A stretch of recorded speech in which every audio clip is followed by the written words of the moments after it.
आज का टॉपिक है हम लिखे सरल हिंदी व्याकरण के फर्स्ट चैप्टर होता है।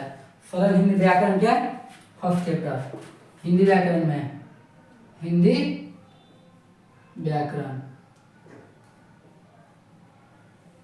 में काम देता है। 5वां से लेकर 12वां तक सब पूछता है। 5 से लेकर 12 तक के लिए सबके लिए ये वाला है।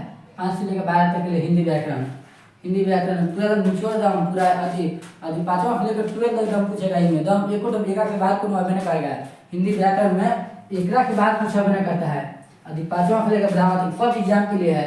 अभी कंफर्टेबल एक एग्जाम के लिए पूरा जितना एग्जाम है ना पूरा में जो में हिंदी पूछता है एगला जरूर पूछता है। एगला सरल हिंदी व्याकरण में वर्ड में 1 चैप्टर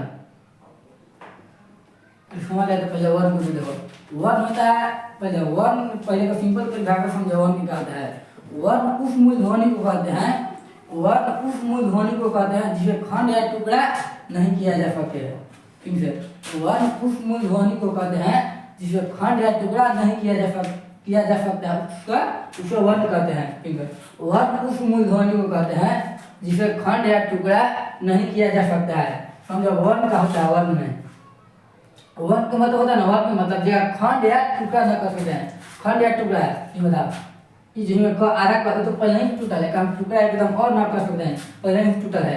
ये लगाने वाली पहिया जरूरी है। तो ये ऐसे पूछे तक खा टूटल है पहले ही टूटल है काम और तोड़ ना सकते हैं। ये होता है वर्ण होता है। वर्ण को परिभाषा तो लिखो। वर्ण क्या कहते हैं। वर्ण वर्ण उस मूल ध्वनि को वर्ण उस मूल ध्वनि को कहते हैं। वर्ण उस मूल ध्वनि को कहते हैं। वर्ण उस मूल ध्वनि को कहते हैं जिसे